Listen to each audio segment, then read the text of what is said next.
ও মালিক, তুমি আমারে দুনিয়াতে পাঠাইছো, পাঠানোর সময় আমার মা কত কষ্ট করছে, জান বের হয়ে যায় অবস্থা।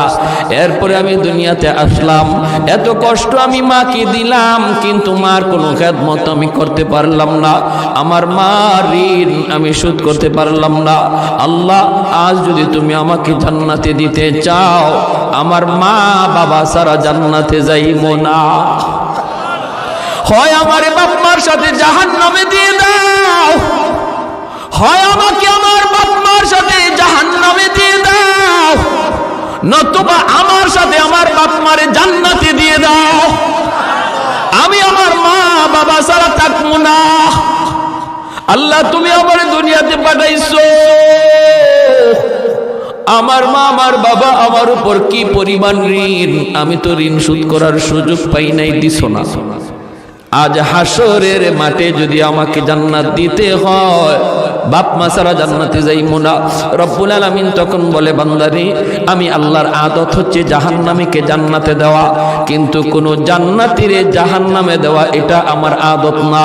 বান্দা, তুমি তো জান্নাতি, তোমাকে আমি জাহান্নামে দিতে পারি না, ঠিক আছে, নেও তোমার সুপারিশে বাপ মারেও জান্নাত দিয়া দিলা। এজন্য বাবা সবর করো, সবর, মা সবর করো, সবর।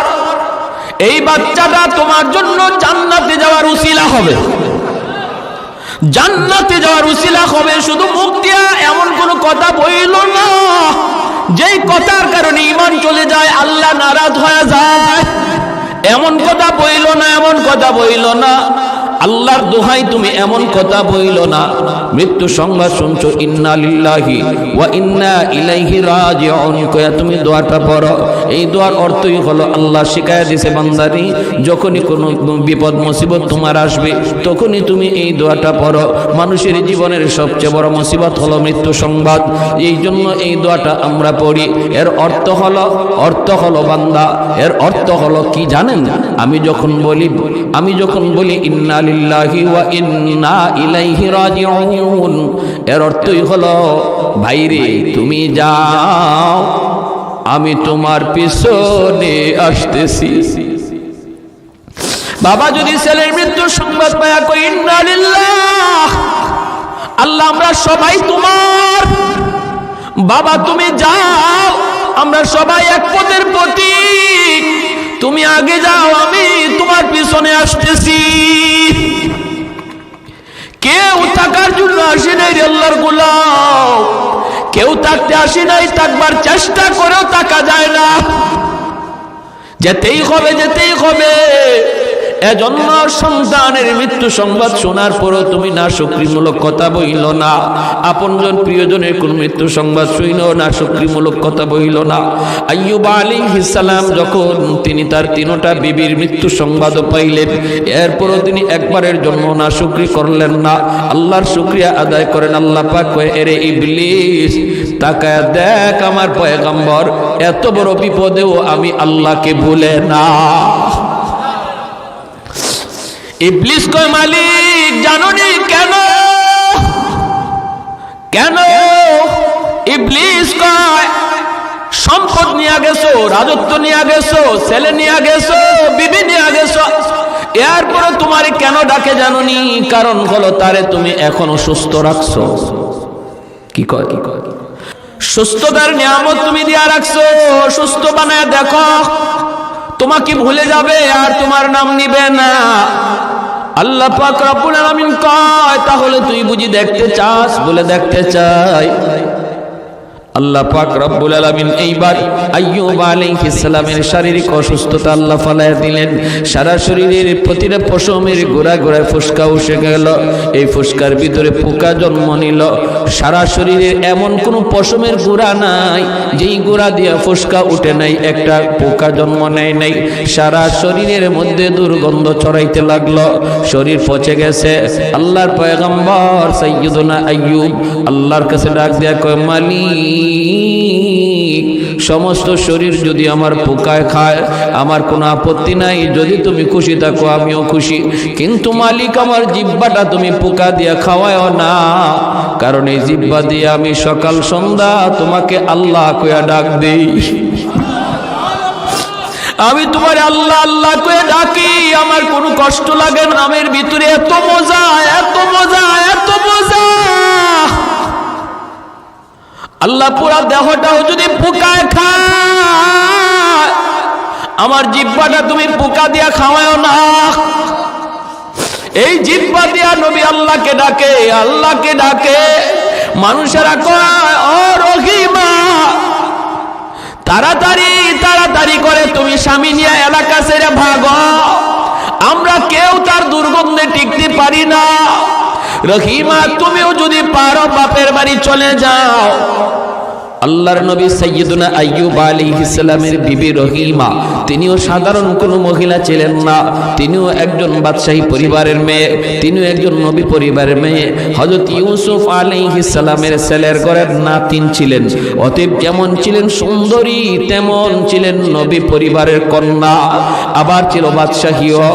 এত কিছু থাকার পরেও যখন আপনজন মানুষেরা কয় রহিমা তাড়াতাড়ি আইয়ুবকে চাইরা তুমি ভাগো, রহিমা কান্দে আর কয় তোমরা কি কও গো, আমার স্বামী যদি রাজি থাকে আল্লাহর তৈরি জান্নাতের মেহমান আমি হব, আর যদি আমার স্বামী নারাজ থাকে আমার আমল লইয়াও জান্নাত পাব না।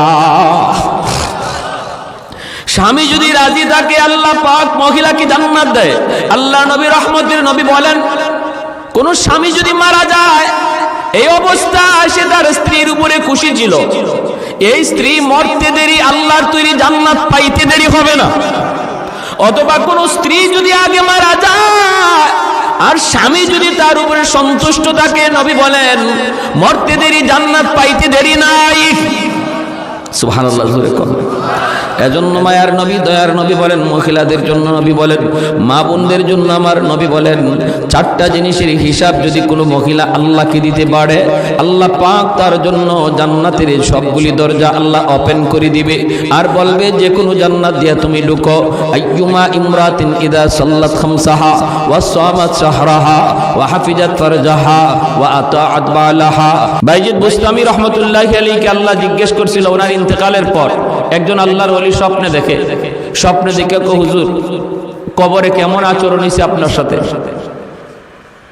উনি বলে কি কইমু, আমি আল্লাহ আমারে জিজ্ঞেস করে বাইজিদ কি লই আইছো?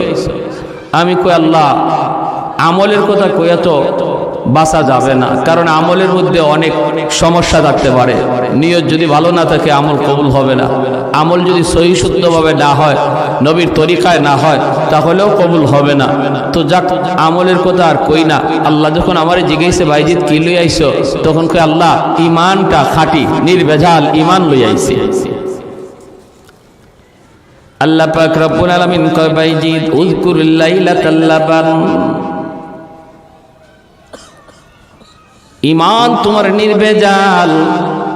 কথাটা তুমি সুন্দর বলেছ, কিন্তু দুধের রাতের কথা ইয়াদ করো। এমনি কোনার ইয়াদ হয়ে গেল কোন রাত, যেই রাতে তুমি দুধ পান করেছিলা আর পেটে তোমার সমস্যা হয়েছিল, আর তুমি বলেছিলে দুধের কারণে আমার পেট নষ্ট হয়ে গেছে। আরে বাইজিদ একটু বলো তো দেখি, দুধের কি পেট খারাপ করার কোনো ক্ষমতা আছে নাকি? তাহলে ঈমানটা তোমার নির্ভেজাল হইল কেমন করে? বাইজিদ কই মালিক ধরা খেয়ে গেলাম, কিছুই আনতে পারি নাই, খালি হাতে তোমার দরবারে এসেছি গো মালিক। একমাত্র তোমার দয়া মায়া ছাড়া মাপ পাওয়ার কোনো ব্যবস্থা নাই, কোনো সুযোগ নাই। আল্লাহ আমি তোমার দয়া চাই, তোমার মায়া চাই, দয়া মায়া ছাড়া আমি বাইজিদেরও বাঁচার কোনো উপায় নাই, কিছুই আনতে পারি নাই, কিছুই না। রব্বুল আলামিন তখন বলে বাইজিদ একদিন শীতের রাতে কনকনে শীত, প্রচন্ড শীত, বাহিরেও শীত পড়ছে, শীত এত শীত মানুষও সব লেপের নিচে ঢুকছে, কম্বলের নিচে সবাই ঢুকছে। ওই অবস্থায় তুমি দেখতেছিলা একটা ছোট্ট বিড়ালের বাচ্চা কনকনে শীতের ভিতরে কাঁপতেছে, তার তো লেপের কোনো ব্যবস্থা নাই, তার তো কোনো কম্বলের ব্যবস্থা নাই। ওই ছোট বিড়ালের বাচ্চাটার প্রতি তোমার বড় মায়া লাগছিল, দয়া লাগছিল, বাচ্চাটারে আদর করে তুমি তোমার লেপের নিচে জায়গা দিছিলা। এ ভাইজি, তুমি যেমন আমি আল্লাহর মাখলুক, এই বিড়ালের বাচ্চাটাও আমি আল্লাহরই মাখলুক। আমি তোমাকে যেমন বানাইছি, বিড়ালটারও আমি আল্লাহই বানাইছি। আমার একটা মাখলুকরে তুমি এত মায়া করার উসিলা আমি আল্লাহ তোমার জীবনের সব আমল কবুল কইরা জান্নাতের উঁচু মাকাম দান করলাম। হাসরের মাঠে একজন মানুষ জাহান্নামের ফয়সালা হয়ে যাবে, জাহান্নামের দিকে যায়, বারবার শুধু পিছনের দিকে তাকায়। আল্লাহ পাক রব্বুল আলামিন তারে ডাক দিয়ে আনবেন, বান্দা ফয়সালা হয়ে গেল তোমার জাহান্নাম, কিন্তু বারবার শুধু পিছনের দিকে আমি আল্লাহর দিকে তাকায় তুমি কি ভাবতেছ? যাইবা তো তুমি যাইবা, কিন্তু এক কদম তুমি দাও আর পিছনে শুধু আমি আল্লাহর দিকে তাকাও। ঘটনা কি, কি জন্য তুমি তাকাইতেছ? হাসরের মাঠে লোকটা তখন কইব, মালিক দুনিয়াতে উলামায়ে কেরামের জবানে শুনেছিলাম তুমি, তোমার নাম হলো রহমান, তোমার নাম হলো রহিম। আলেম উলামার জবানে শুনেছি আল্লাহ, হাসরের মাঠে তোমার কুদরতি কলিজায় 99 ভাগ দয়া মায়া থাকবে। ও মালিকা, আজ হাসরের ময়দানে আমার ফয়সালা হয়ে গেছে জাহান্নাম, আমি জাহান্নামের দিকে যাইতেছি, কিন্তু বারবার কেন জানি আমার মনে হয়, কেন জানি আমার অন্তরে আশা জাগে, আজকে তোমার দয়া মায়ার উসিলায় তুমি আমাকে মাফ করে দেও কিনা, এজন্য বারবার পিছনে তাকাইতেছি। আল্লাহ পাক ফেরেশতাদেরকে বলবেন, ফেরেশতারা আমার বান্দার কথা আমি আল্লাহর কাছে বড় ভালো লাগলো, তার জবাবটা আমি আল্লাহর বড় পছন্দ হয়েছে, অতএব তার আমলনামা আবার আমি আল্লাহকে তোমরা দেখাও। আল্লাহু আকবার, জোরে কর। যেই আমলনামা ওজনের কারণে নেকির পাল্লা হালকা, গুনার পাল্লা ভারী, আর তার ফয়সালা হয়েছে জাহান্নাম, ওই আমলনামাটা আমি আল্লাহ আবার নিজে দেখব, নিজেরই চেক করব।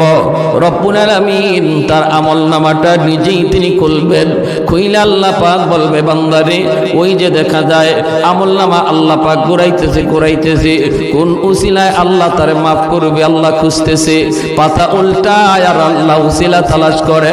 হঠাৎ করে মালিক কয়, বান্দা ওই যে দেখা যায় পশ্চিম সাতগাঁও নূরে মদিনা, এমনই মনে করেন কোন এক মাহফিলে তুমি বসা ছিলা, এই মাহফিলে তুমি কেন বসা ছিলে এত ঠান্ডার ভিতরে? কি ছিল সেখানে যাওয়া তোমার উদ্দেশ্য? তোমার ঘরের পরিবেশ ছিল আরামের, বিবি বাচ্চার কাছে তুমি থাকতে পারতা, কেন তুমি ওই জায়গায় বসে বসে তুমি কি শুনছিলা? কেন তুমি এই কষ্ট করে বসা ছিলা একটু বলো।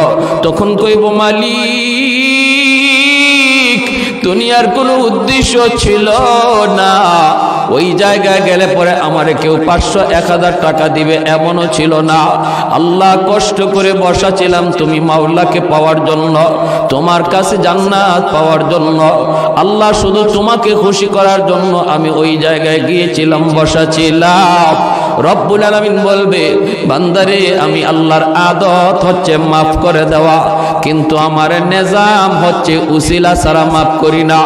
ওই দিনের মাহফিলে বসাকে উসিলা করে আজ হাসরের ময়দানে আমি আল্লাহ তোমার নাজাতের ফয়সালা দিয়া দিলাম। আর একটু জোরে বলে সুবহানাল্লাহ। মুসলমানের আওয়াজে বলেন সুবহানাল্লাহ। লা জিদ্দা ওয়ালা নিদ্দা ওয়ালা হাদ্দা লিমাওলা, লা জিদ্দা ওয়ালা নিদ্দা ওয়ালা হাদ্দা লিমাওলা, আল আনা কামা কানা ওয়ালাম ইয়ালকা যাওয়ালা, আল আনা কামা কানা ওয়ালাম ইয়ালকা যাওয়ালা, লা মিসলা ওয়ালা সাওয়ারা মিসলাম ওয়া নাযীরা, মান ক্বালা সিওয়া যালিকা ক্বাদ ক্বালা মুহালা লা বিল্লা ওয়ালা ওয়ালিদা লা আম্মা ওয়া খালা লা শিবহা ওয়ালা মিসলা ওয়ালা কুফুয়া লি মাওলা। মুসলমানের আওয়াজে কোন আল্লাহু আকবার, আর একটু জোরে কোন আল্লাহু আকবার। তাহলে কষ্ট করো, আসলাম বসলাম, লাভ আছে নি না নাই? আর একটু জোরে, লাভ আছে নি না নাই? দুনিয়ার মিছিল মিটিং এর পাহারাদারি করে র্যাব পুলিশ, আর জান্নাতি মাহফিলের পাহারাদারি করেন রহমতের ফেরেশতারা নিজে। আমার আপনার চতুর্দিকে পাহারা বসাইছেন রহমতের ফেরেশতা। নবীজি বলেন, ওয়াজ শেষ হওয়ার পর আখিরি মুনাজাত করে মানুষজন বাড়িতে যায়, ফেরেশতারাও যায়। ওয়াজ শেষ, আর থেকে কি করবে? ডিউটি শেষ। আল্লাহ ফেরেশতাদেরকে জিজ্ঞেস করে, কোথায় ছিলা? ফেরেশতারা কো, মালিক ওই যে পশ্চিম সাতগাঁও নূরে মদিনা জামে মসজিদের উদ্যোগে তোমার বান্দারা ওয়াজ মাহফিলের আয়োজন করে, আর ওই ওয়াজ মাহফিলের পাহারাদার ছিলাম আমরা ফেরেশতা। আল্লাহ ওয়াজ শেষ হয়েছে, তোমার বান্দারা বাড়ি যায়, আমরা আমাদের বাড়িতে আসছি। রব্বুল আলামিন তখন বলে, বান্দারা আমার ওখানে বসে বসে কি চাইলো? তোমরা এদেরকে কি চাইতে শুনছো? ফেরেশতারা কো, মালিক যা দেখলাম, যা শুনলাম, ওরা সবাই জান্নাত চায়, জাহান্নামের আগুন থেকে বাঁচতে চায়। আল্লাহ বলে, বল ফেরেশতারা বলো, আমার বান্দারা কি জান্নাত দেখছে? ফেরেশতারা কই, না গো মালিক, ওরা জান্নাত দেখে নাই, ওরা যে জাহান্নামের আগুন থেকে বাঁচতে চায়, জাহান্নামের আগুন কি ওরা দেখছে? ফেরেশতারা কয়, না গো মালিক, তাও তারা দেখে নাই। আল্লাহ পাক রব্বুল আলামিন তখন বলে, ফেরেশতারা তাহলে তোমরা সাক্ষী থাকো, আমার যে সকল বান্দারা এখানে বসে বসে জান্নাত চাইল, জাহান্নামের আগুন থেকে বাঁচতে চাইল, আমি তোমাদের সাক্ষী রেখে বললাম, না দেখেও তারা বসে বসে চাইতেছে, আমি আল্লাহ তাদের চাওয়া মাফিক জান্নাতের ফয়সালা দিয়া দিলাম। ফেরেশতারা কয়, মালিক সবাইরে মাফ করে দিছো? কয়, হ্যাঁ সবাইরে। ফেরেশতারা কয়, আল্লাহ একজন মানুষ ওয়াজ শোনার নিয়তে আসে নাই, ও বাড়িতে যাওয়ার পথে ছিল, দোকান থেকে বাড়িতে যায়, আর ওয়াজের আওয়াজ শুই না, কয় একটু ওয়াজ শুই না যাই। উদ্দেশ্য হলো তার বাড়িতে যাওয়া, উদ্দেশ্য হলো বাজারে যাওয়া, কিন্তু মাঝখানে ওয়াজ হইতেছে, শুই না, সে এখানে বসে যায়। আল্লাহ তুমি কি তারও মাফ করে দিছো নাকি? রব্বুল আলামিন কয়, হুমুল জালিসুল লা ইয়াশকা জালিসুহুম, এটা এমন এক মজলিস রে ফেরেশতারা, শুন, এই মজলিসে যেই বসবে আমি আল্লাহ তারই মাফ করে দেই। এটা আমার প্রিয় বান্দাদের এক মজলিস, আমার প্রিয় বান্দাদের সাথে যে ওই আইয়া বসবো, তাল মিলাইব, আমি তারও মাফ করে দেই। সুবহানাল্লাহ, জোরে কর। তাহলে আমাদের কষ্টের মধ্যে লাভ আসেনি না? না। এজন্য যারা এখনো আসি নাই, চলে আসি আখেরি মোনাজাত পর্যন্ত।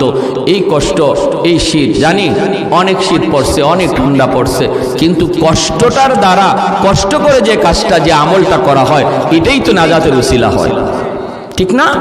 ফজরের সময় ওযু করাটা এখন খুব কষ্ট, এই ঠান্ডার মধ্যেও যে আল্লাহর বান্দা ফজরের নামাজে উইটা, ফজরের সময় উইটা ঠান্ডা পানিতে ওযুটা করবে, তার গরমের দিনের নামাজ আর ঠান্ডার দিনের নামাজ এক না, ওজনে অনেক বেশ কম হয়ে যাবে।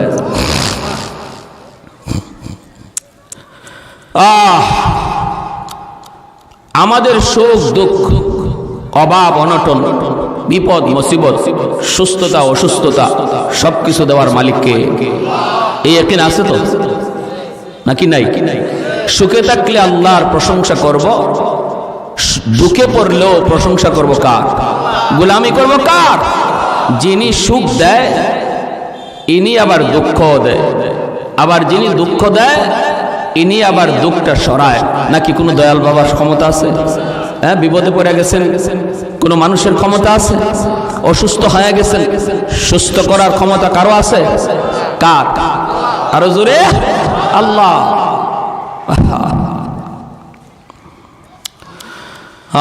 এজন্য সুখে দুঃখে প্রশংসা করব কার? আল্লাহ। সুখে দুঃখে প্রশংসা করব আল্লাহ। মানুষকে আল্লাহ সুস্থতা দিয়া পরীক্ষা নেয়, দেখি সুস্থতার হালতে সে শুকর গুজার হয় কিনা। সুখে থাকা অবস্থায় আল্লাহ পরীক্ষা নেয়, সুখে পইরাও সে আমাকে ডাকে কিনা। আবার বিপদ দিয়েও আল্লাহ পরীক্ষা নেয়, দেখি বিপদে পইরা আমার বান্দা সবর করে কিনা। ঠিক কিনা? বিপদে পইরা আমার বান্দা সবর করে কিনা। সুখে থাকতে যেমন ভাবে মসজিদে গেছে, বিপদে পইরাও সে মসজিদে যায় কিনা, এটা আল্লাহ দেখেন। বিপদগ্রস্ত মানুষের, অসুস্থ মানুষকে আল্লাহ পাক যখন দেখেন যে বিপদে পইরাও সে আমার গোলামি করে, আল্লাহ বলে অবাশশিরিস সাবিরিন, নবী গো সুসংবাদ শোনাও, ওই বিপদগ্রস্ত অসুস্থ মানুষটারে আমি আল্লাহ তার জন্য জান্নাত রেখে দিয়েছি। কিসের সুসংবাদ? জান্নাতের সুসংবাদ, জান্নাতের সুসংবাদ। এজন্য কষ্টে পড়লেও প্রচন্ড ঠান্ডার মধ্যে যে মানুষটা নামাজ পড়ে, আল্লাহ তার ব্যাপারেই নবীকে বলছেন সুসংবাদ দাও তারে। কিসের? জান্নাতের সুসংবাদ, জান্নাতের সুসংবাদ।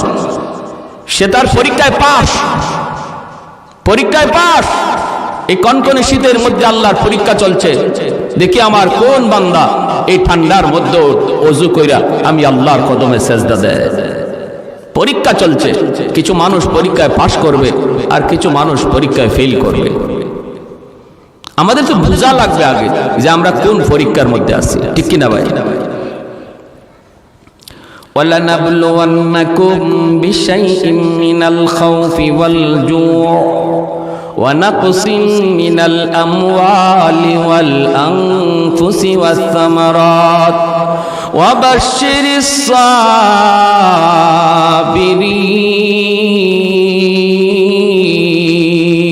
আল্লাহু আকবার। আল্লাহ বলেন আমি পরীক্ষা নেই, অবশ্যই আমি তোমাদের কাছ থেকে পরীক্ষা নেব, পরীক্ষা নেব। মিনাল খাউফি ওয়াল জু, কখনো ভয়ভীতির মাধ্যমে, কখনো ক্ষুধার মাধ্যমে, অভাব অনটনের মাধ্যমে। জানের উপরে মুসিবত আসবে, মালের উপরে মুসিবত আসবে, বিপদ আসবে, বিপদ আসবে, বিপদ আসবে। আল্লাহ পাক রব্বুল আলামিন ইমানদারের কাছ থেকে আল্লাহ পাক পরীক্ষা নিবেন, ইমানের পরীক্ষা নিবেন। কিসের ইমানের পরীক্ষা? কখনো তারে অসুস্থ দিয়া, কখনো তারে অভাবে ফেলাইয়া, কখনো তার এরকম ভাবে কোন রকম তার জানমালের উপরে বিপদ দিয়া আল্লাহ পাক ইমানদারের ইমানের পরীক্ষা নিবেনই নিবেন। এটা আল্লাহর কথা। আহাসিবান নাসু আইয়ুতরাকু আইয়াকুলু আমান্না ওয়া হুম লা ইফতানুন। আল্লাহ পাক বলেন মানুষ কি মনে করে সে বলবে আমি মুমিন, অথচ আমি আল্লাহ তার কাছ থেকে ইমানের পরীক্ষা নেব না, এটা কি মানুষ মনে করে? আল্লাহ বলেন না, এমনটা তোমরা মনে করো না। যদি বলো আমি মুমিন, অবশ্যই তোমার ইমানের পরীক্ষা তোমার জীবনে আসবে। কারো জন্য পরীক্ষা হবে সহজ, কারো জন্য পরীক্ষা হবে কঠিন। কারো জীবনে পরীক্ষা আসবে একবার, কারো জীবনে পরীক্ষা আসবে বারবার, ঠিক কিনা? ইমান যার যত, ইমান যার যত মজবুত, তার পরীক্ষা হবে তত কঠিন। নবীগণের ইমান ছিল সবচেয়ে বেশি মজবুত, এজন্য নবীগণের উপরে ইমানের পরীক্ষাও এসেছে সবচেয়ে বড় কঠিন। রে যুবক, আইয়ুব আলাইহিস সালাম আল্লাহর একজন বহুত বড় পয়গম্বর, জলিলুল কদর পয়গম্বর। আল্লাহ তার সুস্থতার নিয়ামত দিয়েছেন 70 বছর। বিন্দু পরিমাণ তার 70 বছরের ভিতরে কোনো অসুস্থতা আসে নাই, একটা ঘাম বিচি পর্যন্ত তার 70 বছরের ভিতরে হয় নাই। আল্লাহ তার সমস্ত নিয়ামত আল্লাহ তারে দান করেছেন, বাদশাহীও তারে দান করেছেন, রাজত্ব আল্লাহ তারে দান করেছেন, নবুয়তিও আল্লাহ তারে দান করেছেন। 6টা যুবক যুবক, জয়টা জোয়ান ছেলে আল্লাহ তারে দান করেছেন। অভাব অনটন বলতে কি জিনিস নবী বুঝতেন না। শুধু সুখ আর সুখ, শুধু শান্তি আর শান্তি। এই দিকে এক বাগান, ওই দিকে আরেক বাগান, এই দিকে মিল ফ্যাক্টরি, ওই দিকে কারখানা।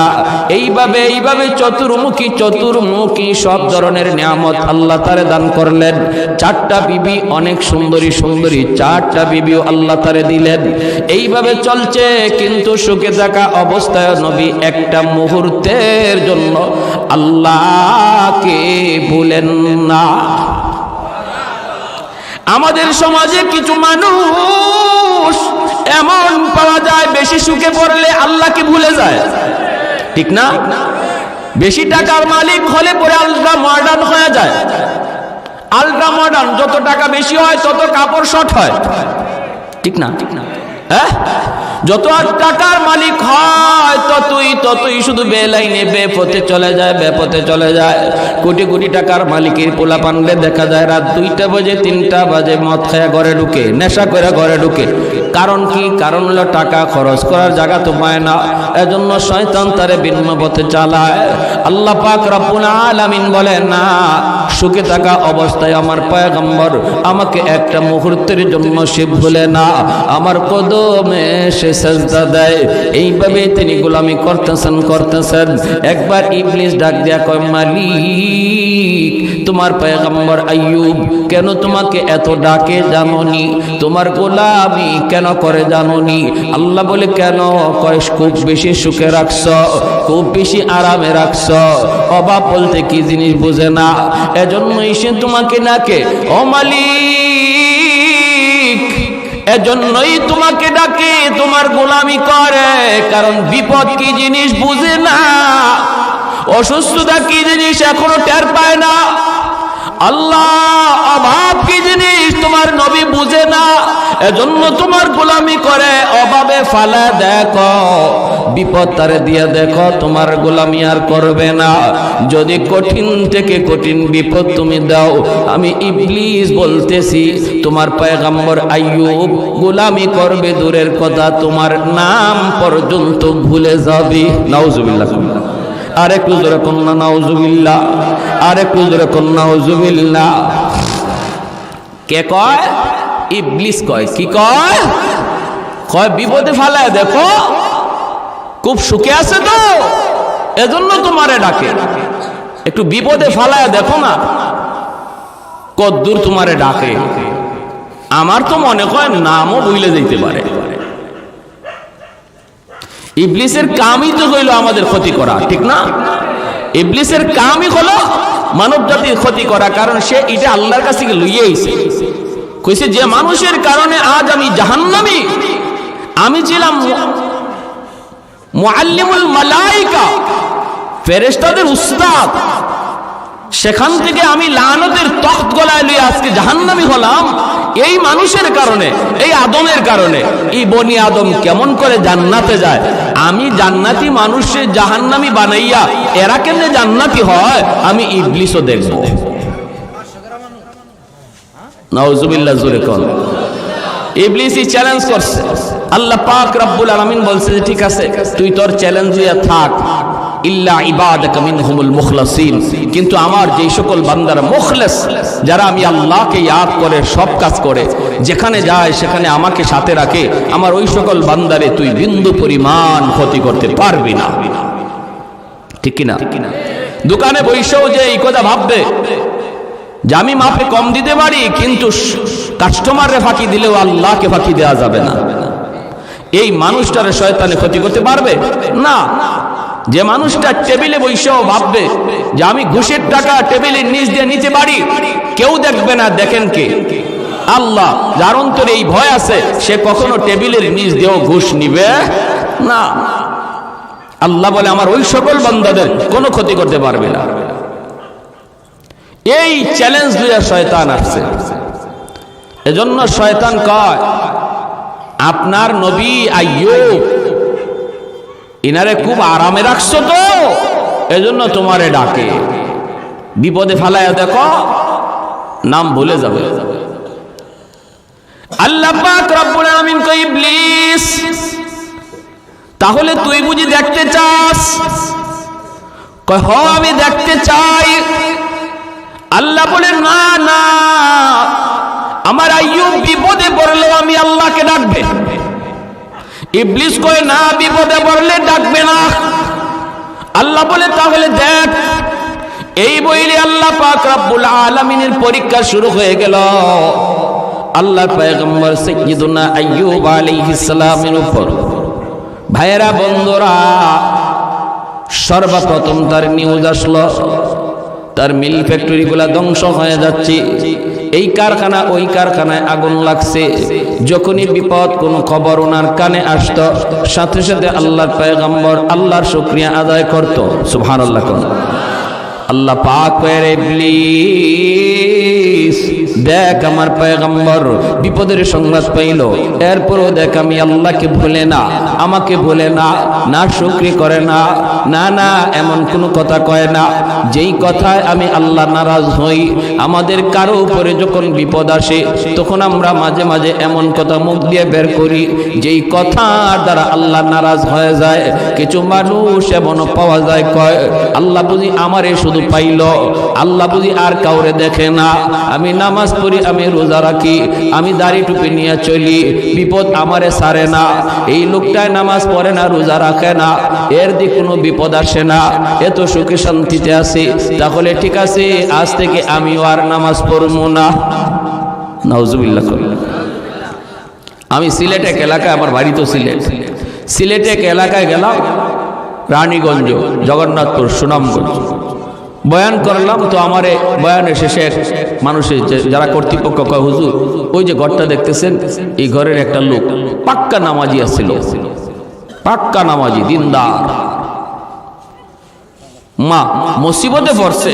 আমি তো বললাম ওই আল্লাহ ইমানদারের ইমানের পরীক্ষা নিবে মুসিবত দিয়া, ঠিক না? মুসিবতে পড়ছে, হয়তো একটা দুইটা মুসিবত তার উপরে আসছে। হঠাৎ করে একদিন দেখা যায় বাজারে চিল্লায় চিল্লায় কয় আল্লাহ কি আমারই শুধু খালি দেখে, আমারই শুধু পাইল? তো নামাজ পড়ে লাভ হইল কি? আল্লাহর বন্দেগী করে লাভ হইল কি যদি খালি আল্লাহ আমারই বিপদ দেয়? যে নামাজ পড়ে না হেইদি ভালো আছে। নাউজুবিল্লাহ। করুন, যে হালাল হারাম মানে না, সুদ খায় ঘুষ খায়, হেইদি ভালো আছে। এই কথা বলতেছে মানুষ, বলতেছে ভাই এই কথা কয় না, কয় রাখ, কয় না আমি কম বুঝি না। এই কথা কইয়া মুরতাদ হয়ে গেছে, একদম মসজিদ সারা হয়ে গেছে, দাড়িটা পর্যন্ত ফালাই দিছে। নাউজুবিল্লাহ। জোরে হুজুর আমরা দেখছি কিছুদিনের পর কিছুদিনের ভিতরেই তার শরীরে পচন শুরু হয়েছে, হাত পা, এমনকি নবীর সুন্নত যে দাড়িটা ছিল এই দাড়িটা কাটার কারণে পুরা মুখটা তার ফচ্ছে গেছে, পুরা মুখ পচন ধরছে। এ আল্লাহর বান্দা শোনো, আমি একটা ইবাদত, আল্লাহর একটা গোলামি পারতেছি না, কিন্তু আমি মনে মনে দুর্বল, আমি আল্লাহর কাছে আসামি। আল্লাহ আমি এটা করা দরকার ছিল, আল্লাহ আমি পারতেছি না, আল্লাহ তুমি আমারে মাফ করো, আমারে করার তৌফিক দাও, আল্লাহ আমারে দাড়িটা রাখার তৌফিক দাও, দাড়িটা রাখা দরকার। এইভাবে যদি একটা মানুষের অন্তরে এরকম ভাবে অপরাধী ভাব থাকে, আল্লাহ তারে একদিন দাড়ি রাখার তৌফিক দিয়ে দিবে। কিন্তু একজন মানুষ যদি দাড়ি, আবার কি দাড়ি না রাখলে কি হয়েছে, এই ধরনের কথা যদি কয়, সাথে সাথে সে বেঈমান হয়ে যায়, সাথে সাথে বেঈমান। এজন্য আল্লাহ নবী বলেছেন একটা জমানা আসবে এমন, যেই জমানায় সকালবেলা মুমিন, বিকালে হবে কাফির। সে কোন কথার কারণে কাফির হইছে এটা নিজেও বুঝবে না। ইউসবিহুর রাজুলু মুমিনা ওয়া ইউমসি কাফিরা। আল্লাহ নবী বলেন সকাল বিকালে তার ঈমান উলটপালট হবে, সে বুঝবে না এই ধরনের কথার দ্বারা। আমি মসজিদে যাইতে পারি না, আল্লাহ আমাকে তুমি জামাতে নামাজ পড়ার তৌফিক দাও, এই কথা বলা, আল্লাহ আমার সুযোগ তৈরি করে দাও, আল্লাহ আমি বহুত বড় অপরাধী, আল্লাহ আমি গুনাহটা এখনো ছাড়তে পারতেছি না, আল্লাহ আমারে ছাড়ার তৌফিক দাও, এই কথা যে মানুষটা অন্তর থেকে কয়, আল্লাহ তার মৌতের আগে আগে গুনাহ থেকে মুক্ত কইরা আল্লাহ তার ওলি বানায়া কবরে নেয়। আর গাওরামি করলে এর মরণ হয় বেঈমানের হালতে, এজন্য ইসলামের কোন বিধান নিয়ে গাউরামি করা যাবে না, বা কেউ করতেছে তার টিটকারি করা যাবে না। দাড়িওয়ালা একজন মানুষ ভুল করতে পারে, কিন্তু যদি আমি বলি ইজাদ দাড়ি রেখে কি হইতো, দাড়ি রেখে মিথ্যা কথা কয়, আপনি দাড়ির উপরে কথা বললেন কেন? এরকম দাড়ি রেখে কি হইতো, এরকম নামাজি হইয়া কি হইতো, এই ধরনের কথা বলার দ্বারা ওই যে নবী বলছেন সকালে ছিল ইমানদার, বিকালে হয়ে গেছে কাফির। বুঝে আসছে ভাই? বুঝছেন? একজন আলেম ভুল করতে পারে, একজন আলেম ভুল করতে পারে, কিন্তু আলেমের ভুলের কারণে যদি কেউ কয় মোল্লা মুন্সি হইয়া কি হইতো, মোল্লা মৌলবী একটাও ভালো না, মৌলবী জাতি ভালো না, তাহলে ওইব কি জানেন? রাইসুল মুফাসসিরিন আব্দুল্লাহ ইবনে আব্বাস রাদিয়াল্লাহু তাআলা আনহু, এই উম্মতের ভিতরে যিনি সবচেয়ে বড় মুফাসসির ছিলেন, যিনি আল্লাহর কালাম সবচেয়ে বেশি বুঝছেন, আমার নবীর আপন চাচাতো ভাই রাইসুল মুফাসসিরিন আব্দুল্লাহ ইবনে আব্বাস রাদিয়াল্লাহু তাআলা আনহু বলেন, এ যত বড় হাজী হোক, যত বড় নামাজি হোক, মরণের সময় বেঈমান হইয়া মরবে, আর কবরে রাখার পরে তার মুখটা যদি মানুষ কিবলামুখী কইরাও রাখে, আমি চ্যালেঞ্জ দিয়া বললাম, আমি আব্দুল্লাহ চ্যালেঞ্জ দিয়া বললাম, কবর খুদো, এখন দেখো তার চেহারা অটোমেটিক কিবলা থেকে ঘুরে গেছে, কিবলা থেকে ঘুরে গেছে। যারা উলামায়ে কেরামের উপরে, আলেম সমাজের উপরে খারাপ ধারণা রাখে, আব্দুল্লাহ ইবনে আব্বাস বলেন, আমি আব্দুল্লাহ কসম করে বলি, তোমরা তার কবর খুঁজো, দেখবা পশ্চিম দিকে তার কিবলা নাই, তার মুখ নাই, তার মুখ অটোমেটিক ঘুরে গেছে কিবলা থেকে। সাবধান। এজন্য আমার ভাইয়েরা, বন্ধুরা, কথা বলতে হিসাব করে বলতে হবে। জবান যত কম চালাবো তত মুক্তি পাবো। মান সামাতা নাজা, যে কথা কম বলবে সে তত মুক্তি পাবে, যে কথা তত বেশি বলবে সে তত বেশি ধরা খাবে। আল্লাহ পাক কয়, ইবলিস, এই যে দেখ, আমার আইয়ুব বিপদের সংবাদ শোনার পর আমি আল্লাহকে ভুলে না, সুখে থাকতে আমারে যেইভাবে ডাকছে, বিপদে পড়লেও আমারে ওইভাবেই ডাকে। আল্লাহু আকবার। সুখে থাকা অবস্থায় যেইভাবে আমার কদমে সেজদা দিছে, বিপদে পড়ার পরেও আমার কদমে সেজদা দেয়। অতএব তুই কি বললি আর কি দেখতেছি? ইবলিস কয়, মালিক, ও মালিক, কেন তোমারে সেজদা দেয় জানোনি? বিপদের সংবাদ শুই না তো কোনো লাভ নাই, রাজত্ব এখনো আছে। আল্লাহ পাক রব্বুল আলামিন রাজত্বটাও আল্লাহ কেড়ে নিয়ে নিলেন। এরপরও নবী আল্লাহকে ডাকে, আল্লাহর কদমে সেজদা দেয়। ইবলিস কয়, সব কিছু নিয়ে গেছো, এরপরও তোমারে ডাকে কেন জানোনি? কারণ হলো এখনো তার 6টা ছেলে আছে, জোয়ান ছেলে। এই 6টা ছেলে যেই বাবার আছে, এই বাবার আবার টেনশন কিসের? একদিকে যাবে আরেক দিকে জুড়াবে, একদিকে ক্ষয় হবে আর একদিকে আয় হবে। কারণ 6টা ছেলে আছে, জোয়ান তরতাজা টাটকা যুবক। এজন্যই নবী তোমার শুকরিয়া আদায় করে, এজন্যই এখনো তোমার গোলামি করে। ইবলিস কত বড় শয়তান চিন্তা করেন। পরীক্ষা কঠিন করতেছে না? আল্লাহ পাক কয়, তাহলে দেখবি না? কি কয়, দেখব। 6টা ছেলে এক জায়গায় এক ঘরের মধ্যে ঘুমন্ত ছিল রে আল্লাহর গোলাম। সাত ভেঙ্গে 6টা ছেলে এক রাতেই মারা গেল, শহীদ হয়ে গেল। 6টা ছেলের মৃত্যুর সংবাদ যখন নবীর কাছে আয়, বাবার কাছে যখন সন্তানের মৃত্যু সংবাদ আসে, পৃথিবীতে এর চেয়ে বড় কষ্টের কোনো সংবাদ হয় না। যেই বাবার কাঁধে সন্তানের লাশ উঠে, পৃথিবীতে এর চেয়ে ভারী কোনো বোঝা হয় না। এই বাবাই শুধু বুঝে এই বোঝাটা কত ভারী। যেই বাবার কাঁধে সন্তানের লাশ উঠে, যেই মাত্র নবীর কাছে পরপর 6টা ছেলের ইন্তেকালের খবর নবীর কাছে আসলো, তখনও নবী আল্লাহর নাশুকরি করে না, তখনও আল্লাহর গোলামি করে, আল্লাহর প্রশংসা করে। আল্লাহ পাক কইর, ইবলিস দেখ, টাকা দেখ, আমার পয়গম্বর এত বড় বিপদের খবর, এরপর আমি আল্লাহকে ভুলে না। ভাইরে যা বলতেছি একটু দিলের কান দিয়া কথাগুলি শুনুন। আমার আপনার বিপদ কিন্তু এর চেয়ে বড় না, বরং অনেক হালকা বিপদ আমার আপনার উপরে আসে। অনেক সময় আমরা বিপদে পড়ে একদম হাই হুতাশ করে ফেলি, আল্লাহ নাশুকরি করে ফেলি। বিপদে পড়ছে, অসুস্থ হয়েছে, এখন আর তার মসজিদে পাওয়া যায় না। না না, এমনটা তুমি কইরো না। আল্লাহর গোলাম, বিপদ যিনি দেয় উদ্ধার করে কে? যে আল্লাহ বিপদ দেয় সে আল্লাহ উদ্ধার করে, ঠিক না? আর কারো কাছে গিয়া কোনো লাভ নাই। মুশকিল কুশা একমাত্র কে? কোন দয়াল বাবা, কিবলা বাবা, খাজা বাবা, জটা শাহ, ল্যাংটা শাহ, কোনো বাবাই পারে না। বিপদ থেকে উদ্ধার করার একমাত্র শুধুমাত্র কেবলমাত্র মালিক কে? আল্লাহ। এই ইয়াকিন আছে তো? আওয়াজ আসতে কেন? কোনো আছেন নাকি কেউ? অসুবিধা হইতেছে? অসুবিধা হইতেছে? সাবধান, মনে রাখবা।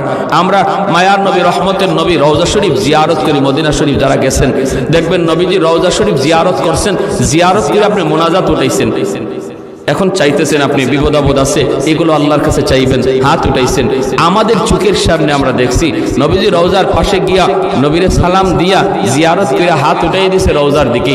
সাথে সাথে ওই এলাকার সৌদি পুলিশরা, সৌদি মুতু যারা, আলেম উলামা যারা, তারা আইসা অত্যন্ত আদবের সাথে তার দেহটারে ঘুরাইয়া দেয়। মুনাজাত করা অবস্থায় আরবিতে কয়, ভাই এই জায়গা নবীকে শুধু সালাম দেওয়া তোমার দায়িত্ব, চাওয়ার জায়গা রওজা না, চাওয়ার জায়গা হলো বাইতুল্লাহ। জোরে কোন সুবহানাল্লাহ। চাওয়ার জায়গা কোথায়? বাইতুল্লাহ। চাইতে হবে কার কাছে? আল্লাহর কাছে। নবীকে সালাম দাও, তোমার সালাম নবী শুনছেন, তোমার সালামের জবাবও নবী দিচ্ছেন। এইবার চাইবা যা নবীর কাছে না, চাইবা আল্লাহর কাছে। আর আমি আপনাকে দয়াল বাবার কাছে, বাবা বাবা, বাচ্চা হয় না, বাচ্চা হয় না, খালি মাইয়া হইতেছে, পোলা হয় না। হাই হাই হাই হাই হাই। সিলেট দরগা যাইন গা বাচ্চার লাগি গিয়ে। আমি একবার সিলেট দরগা গেছি, গিয়ে দেখি এক মহিলা কাপড় সরাইয়া ফেট দিয়া দরগা বসাইতেছে। নাউজুবিল্লাহ। আসতে কইছেন না কেন? দরগাওয়ালার কোনো ক্ষমতা আছে পেটে বাচ্চা দেওয়ার? হ্যাঁ, আহা। এজন্য আল্লাহ নবী বলেছেন, ইউসবিহুর রাজুলু মুমিনা ওয়া ইউমসি কাফিরা। এমন এক জামানা, এমন এক যুগ আসবে যেই যুগে সকালে হবে মুমিন, বিকালে হবে কাফির। আল্লাহ আমাদেরকে এই সমস্ত কাজ থেকে হেফাজত করুন। সবাই বলি আমিন। আল্লাহ পাক রব্বুল আলামিন কই, ইবলিস তাহলে তুই বুঝি দেখতে চাস? বলে দেখতে চাই। ইবলিস কে আল্লাহ ৬টা সন্তান নেওয়ার পরেও তোমার পয়গম্বর তোমাকে কেন ডাকে জানো নি গো মালিক? কেন ডাকে? আল্লাহ বলে কেন? ইবলিস কয় এখনো তার 4টা স্ত্রী আছে। যেই লোকটার 4টা স্ত্রী আছে তার আবার টেনশন কিসের? 6টা ছেলে গেলেও কোনো অসুবিধা নাই, ছেলে জন্ম নেওয়ার এখনো সুযোগ আছে, কারণ 4টা বউ আছে, টেনশন কের? আল্লাহ পাক রব্বুল আলামিন কয়, ইবলিস তাহলে দেখতে চাস? বলে দেখতে চাই। 4টা স্ত্রীর ভিতরে একজন স্ত্রী ছিলেন আইয়ুব নবীর খেদমতে, যার নাম ছিল বিবি রহিমা। আর 3জন তারা এক জায়গায় ছিলেন ঘুমন্ত। এই 3জন বিবি একসাথে তারা মারা গেলেন। নবীর কাছে খবর আসলো আপনার 3জন বিবি একসাথে দুনিয়া থেকে বিদায়। এরপরও মায়ের নবী আইয়ুব নবী আল্লাহর নাশুকরি করে না গো। এই কথা মুখ দিয়ে কয় না, মালিক আমারে নবী বানাইয়া লাভ হইল কি? এত বিপদ তুমি আমারে দিতেছ, তাহলে আমার নবুয়তি পায়া লাভ হইল কি? তোমার গোলামি কইরা লাভ হইল কি? একবারও তিনি বলেন না। 3জন বিবির মৃত্যু সংবাদ পাওয়ার পরও নবী আল্লাহর শুকরিয়া আদায় করে। ও আমার মা বোনেরা, খেয়াল করে শোনো গো মা, তোমার আমার বিপদ এর চেয়ে বড় নয়, সমানও নয়, এর চেয়ে 1000 গুণ ছোট, এর চেয়ে হাজার গুণ ছোট। ছোট্ট বাচ্চারা মারা গেছে, কলিজার টুকরা সন্তান তোমার মারা গেছে। না না না, শুকরি করবা না। নাবালিগ অবস্থায় যার বাচ্চা মারা যায়, ওই বাচ্চাগুলিকে আল্লাহ পাক রব্বুল আলামিন কিয়ামতের ময়দানে বাপ মার জন্য বহুত বড় সুপারিশকারী বানায়। বাচ্চাগুলি আল্লাহর কাছে ডাক দেয়া কয়, মালিক ও ও মালিক তুমি আমারে দুনিয়াতে পাঠাইছো, পাঠানোর সময় আমার মা কত কষ্ট করছে, জান বের হয়ে যায় অবস্থা। এরপরে আমি দুনিয়াতে আসলাম, এত কষ্ট আমি মাকে দিলাম, কিন্তু মার কোনো খেদমত আমি করতে পারলাম না, আমার মার ঋণ আমি শোধ করতে পারলাম না। আল্লাহ আজ যদি তুমি আমাকে জান্নাতে দিতে চাও, আমার মা বাবা সারা জান্নাতে যাইব না, হয় আমার বাপ মার সাথে জাহান্নামে দিয়ে দাও, হয় আমাকে আমার বাপ মার সাথে জাহান্নামে দিয়ে দাও, নতুবা আমার সাথে আমার বাপ মারে জান্নাতে দিয়ে দাও। আমি আমার মা বাবা ছাড়া থাকবো না। আল্লাহ তুমি আমার দুনিয়াতে পাঠাইছো, আমার মা আমার বাবা আমার উপর কি পরিমাণ ঋণ, আমি তো ঋণ শোধ করার সুযোগ পাই নাই, দিছো না। আজ হাসরের মাঠে যদি আমাকে জান্নাত দিতে হয়, বাপ মা ছাড়া জান্নাতে যাইব না। রব্বুল আলামিন তখন বলে, বান্দারে আমি আল্লাহর আদত হচ্ছে জাহান্নামীকে জান্নাতে দেওয়া, কিন্তু কোন জান্নাতীরে জাহান্নামে দেওয়া এটা আমার আদত না। বান্দা তুমি তো জান্নাতি, তোমাকে আমি জাহান্নামে দিতে পারি না, ঠিক আছে নেও তোমার সুপারিশে বাপ মারেও জান্নাত দিয়া দিলা।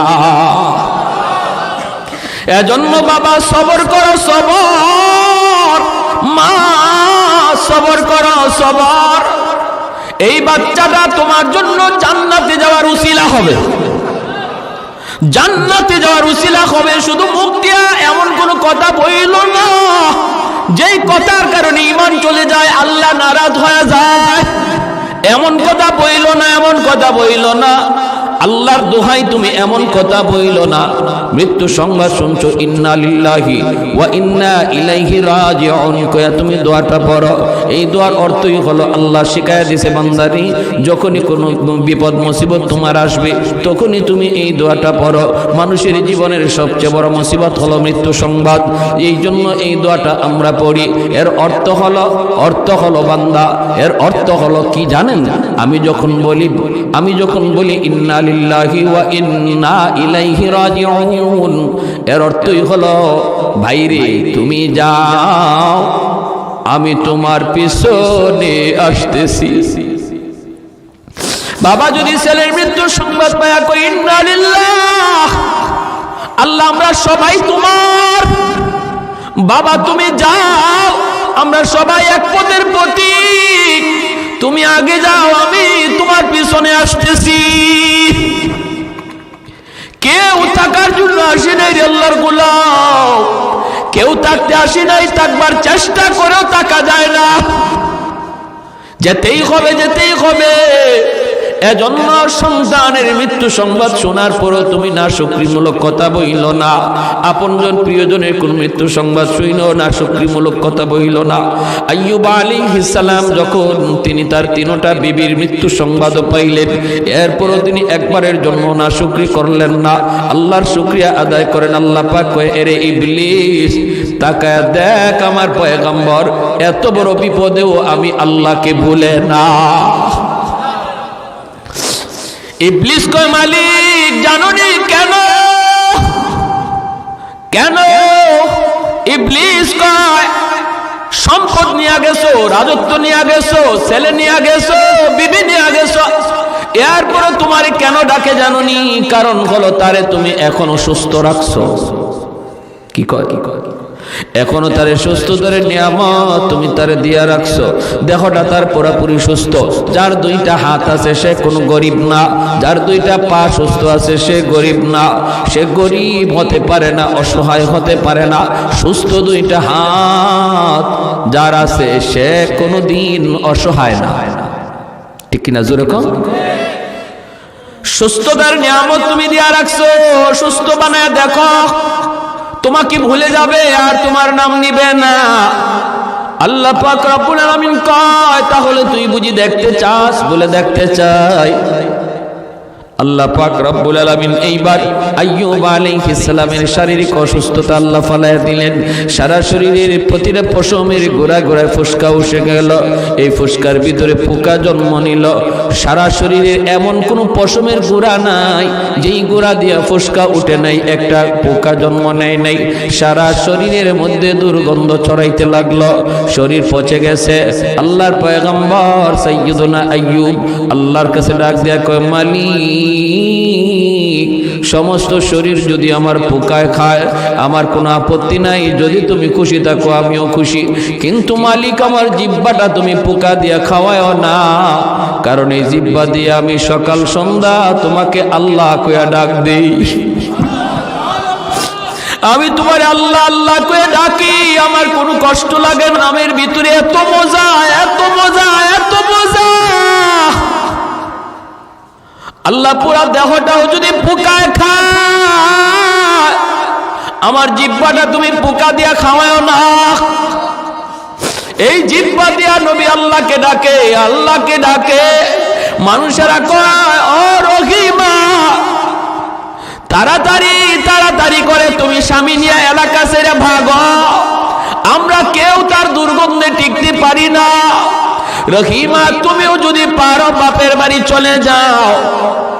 আল্লাহর নবী সাইয়্যিদুনা আইয়ুব আলাইহিস সালামের বিবি রহিমা, তিনিও সাধারণ কোনো মহিলা ছিলেন না, তিনিও একজন বাদশাহী পরিবারের মেয়ে, তিনিও একজন নবী পরিবারের মেয়ে। হযরত ইউসুফ আলাইহিস সালামের ছেলের ঘরের নাতিন ছিলেন। অতএব যেমন ছিলেন সুন্দরী তেমন ছিলেন নবী পরিবারের কন্যা, আবার ছিল বাদশাহীও।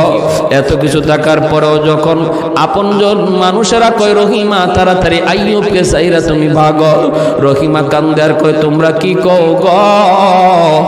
আমার স্বামী যদি রাজি থাকে আল্লাহর তৈরি জান্নাতের মেহমান আমি হব, আর যদি আমার স্বামী নারাজ থাকে আমার আমল লইয়াও জান্নাত পাব না। স্বামী যদি রাজি থাকে আল্লাহ পাক মহিলাকে জান্নাত দেয়। আল্লাহ নবী রহমতের নবী বলেন, কোন স্বামী যদি মারা যায় এই অবস্থা সে তার স্ত্রীর উপরে খুশি ছিল, এই স্ত্রী মরতে দেরি আল্লাহর তৈরি জান্নাত পাইতে দেরি হবে না। অথবা কোন স্ত্রী যদি আগে মারা যায় আর স্বামী যদি তার উপরে সন্তুষ্ট থাকে, নবী বলেন মরতে দেরি জান্নাত পাইতে দেরি নাই। সুবহানাল্লাহ। এজন্য মায়ার নবী দয়ার নবী বলেন, মহিলাদের জন্য নবী বলেন, মা বোনদের জন্য আমার নবী বলেন, চারটা জিনিসের হিসাব যদি কোনো মহিলা আল্লাহকে দিতে পারে আল্লাহ পাক তার জন্য জান্নাতের সবগুলি দরজা আল্লাহ ওপেন করে দিবে, আর বলবে যে কোনো জান্নাত দিয়া তুমি ঢুকো। আইয়ুমা ইমরাতিন ইদা সাল্লাত খামসাহা ওয়া সামাত শাহরাহা ওয়া হাফিজাত ফারজাহা ওয়া আতাআত বালাহা। এক নম্বরে নবী বলেন, নামাজের হিসাব যদি আল্লাহর কোনো বান্দি আল্লাহকে দিয়া দেয়।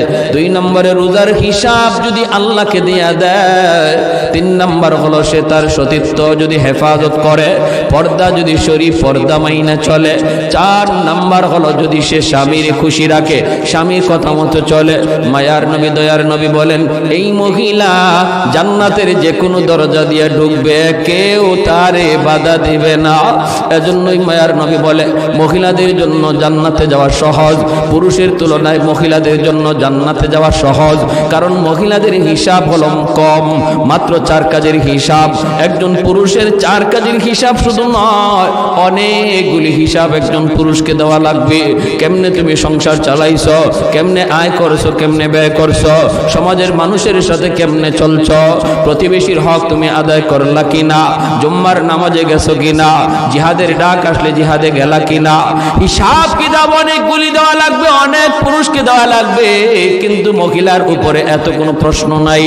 ঘরে টাকা কেমনে আসলো, কেমনে ব্যয় হলো, আল্লাহ কোনো মহিলাকে আল্লাহ জিগাবে না, জিগাবে পুরুষকে। এজন্যই মায়ার নবী বলেন, মহিলারা দুনিয়াতে আল্লাহর ওলি হওয়ার লাইনে, আল্লাহর ওলি হওয়ার লাইনে পুরুষের চেয়ে অর্ধেক পথ আগায়া থাকে, অর্ধেক পথ আগায়া থাকে। পুরুষ যদি 100 মার্কের মধ্যে 100 মার্কই কামাই করতে হয় পুরুষের আল্লাহর ওলি হওয়ার জন্য, কিন্তু মহিলাকে আল্লাহ পাক পাক রব্বুল আলামিন 100 মার কামাই করতে আল্লাহ বলে না। আল্লাহ কয় মহিলাদেরকে, মা বোনেরা, আল্লাহর নবী জানাইছেন তুমি মাত্র 50 মার কামাই করবা, আর 50 নাম্বার আল্লাহ তোমাকে দয়া কইরা দিয়া দিছে। শুধু মহিলা হওয়ার কারণে আল্লাহ মহিলাকে নিজে দয়া কইরা 50 নাম্বার দিয়া দিছে জন্মসূত্রে, আর বলছে তুমি বাকি 50 নাম্বার কামাই করো, মাত্র 4 কাজের হিসাব দাও।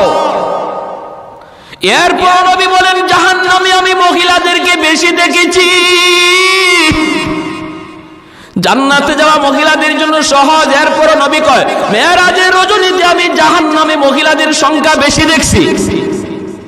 ইয়া মাশারান নিসা তাসাদদাকনা, মেরাজের সফর থেকে নবী আসার পরেই মহিলাদেরকে ডাক দিয়ে নবী বলেন মা বোনেরা কোথায় আছো, তাড়াতাড়ি করে তোমরা জমা হও, কারণ তোমাদের জন্য খারাপ খবর, আমি জাহান্নামে তোমাদেরকে বেশি দেখছি।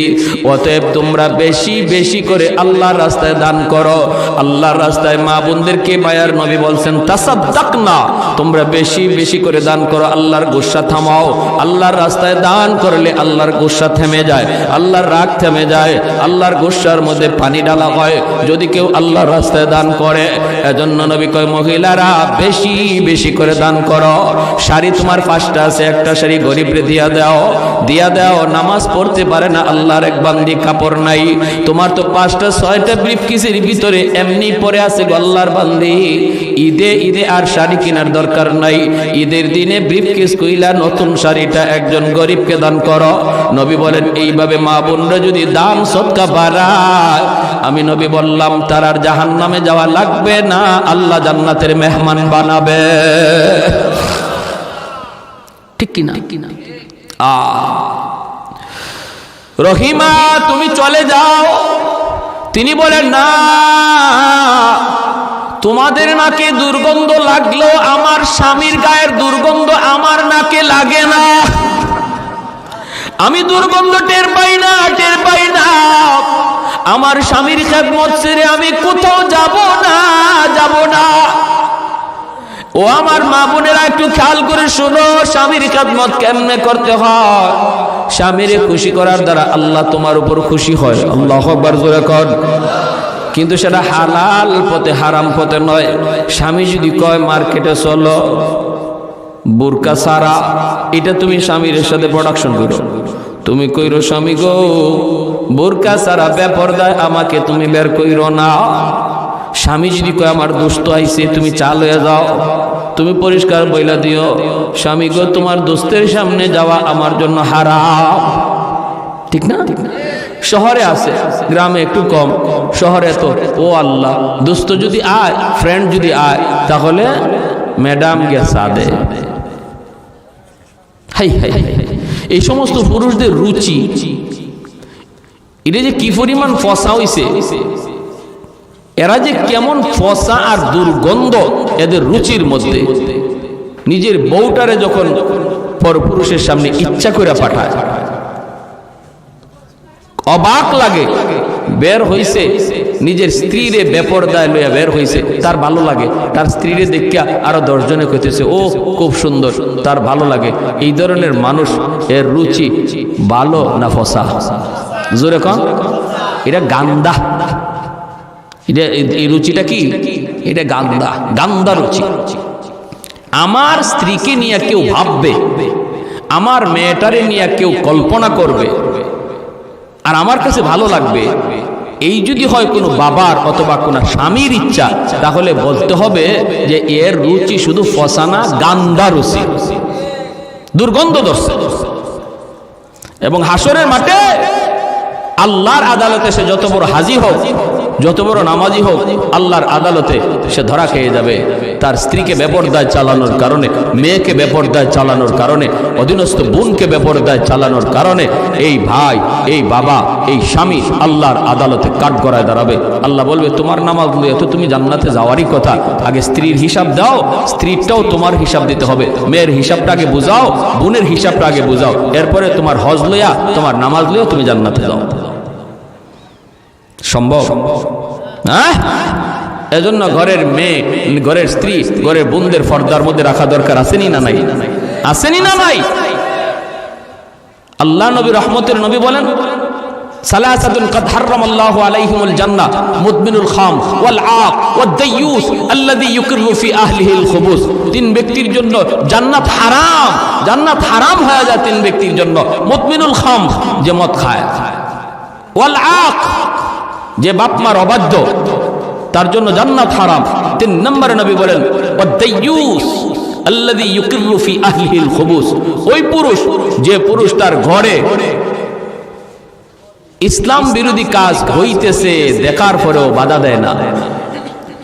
ঘরের অধীনস্থ মানুষগুলি আল্লাহকে নারাজ করতেছে, মেয়েটা বেপরদায় বের হয়, বাবা দেখে, এরপরও বাধা দেয় না। স্ত্রী বেপরদায় ঘুরে, এরপরও বাধা দেয় না।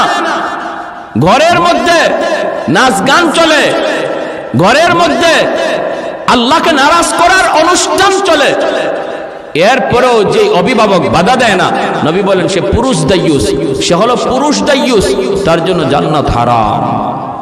তার জন্য কি জান্নাত? সালাসাতুন কাদ হারামাল্লাহু আলাইহিমুল জান্নাহ মুদমিনুল খামর ওয়াল আক ওয়াদ দাইয়ুস আল্লাযী ইউকিরু ফি আহলিহিল খুবুস আও কামা ক্বালা নবী আলাইহিস সালাম। এজন্য সাবধান, আমরা যারা অভিভাবক, আমার নামাজ লইয়েই যে আমি জান্নাতে চলে যেতে পারবো, মোটেও না, মোটেও না। ঘরের হিসাব আমাকে দেওয়া লাগবেই লাগবে, অধীনস্থ মানুষের হিসাব আমাকে দিতেই হবে। আমি যদি নামাজি হই, ছেলেটাকে নামাজি বানানোর চেষ্টা করতে হবে। আমি যদি পর্দা মানি, স্ত্রীটাকেও পর্দার ভিতরে রাখতে হবে, ঠিক কিনা ভাই? আইয়ুব আলাইহিস সালাম, ওনাকে ছাড়তে রাজি না বিবি রহিমা। এলাকার মানুষেরা কয়, রহিমা তাহলে তুমি এলাকা ছেড়ে দাও, এই এলাকায় থাকলে আমরা থাকতে পারবো না, কই তুমি যাইবা, তুমি তাড়াতাড়ি যাও। বিবি রহিমা স্বামীকে নিয়ে তিনি ধরে ধরে, সাইয়্যিদুনা আইয়ুব আলাইহিস সালাম তিনি তো হাঁটা চলাও করতে পারেন না, স্ত্রীকে ধইরে ধইরে তিনি ঘর থেকে বের হয়ে যাচ্ছেন। রে যুবক, যেই মানুষটা ছিলেন এক সময় এই এলাকার বাদশাহ, এই এলাকার রাজা, কোনো কিছুর অভাব তার ছিল না, আজ তার ঘরে পর্যন্ত জায়গা হয় না, ঘর থেকে বের হয়ে যাইতে হচ্ছে। এলাকার মানুষ, প্রতিবেশী কেউ তারে থাকতে দেয় না। রাস্তায় চলে গেলেন স্বামীকে নিয়া। পথিকেরা কয়, রহিমা রাস্তায় তুমি থাইকো না, আমরা এই রাস্তা দিয়ে হাঁটা চলা করি, যদি রাস্তায় তুমি অবস্থান করো, আমরা দুর্গন্ধের কারণে রাস্তা দিয়ে হাঁটতে পারি না। আল্লাহর পয়গম্বর সাইয়্যিদুনা আইয়ুব আলাইহিস সালামকে নিয়ে বিবি রহিমা তিনি চলে গেলেন মাঠে। মাঠে চলে যাওয়ার পর কৃষকেরা দৌড়ায় আসছে। কৃষকেরা আয়া কয়, রহিমা গ, এখানে মাঠে যদি অবস্থান করো তাহলে আমরা কাম কাজ করতে পারবো না, তুমি অন্যত্র কোথাও চলে যাও। তাম পৃথিবীটা যেন ছোট হয়ে আসলো। যেই মানুষটা এই এলাকার এক সময় রাজত্ব করতেন, আজ তার কোথাও জায়গা হয় না রে। ঘরে জায়গা নাই, রাস্তায় জায়গা নাই, মাঠেও জায়গা হয় না। আল্লাহর বান্দি স্বামীকে নিয়ে তিনি জঙ্গলের দিকে রওনা দিলেন। জঙ্গলের কাছে যায় দেখেন একটা ডাস্টবিন। এলাকার মানুষেরা এই জায়গায় ময়লা ফালায়, এই ডাস্টবিনের কাছে অনেক দুর্গন্ধ, ডাস্টবিনের দুর্গন্ধ।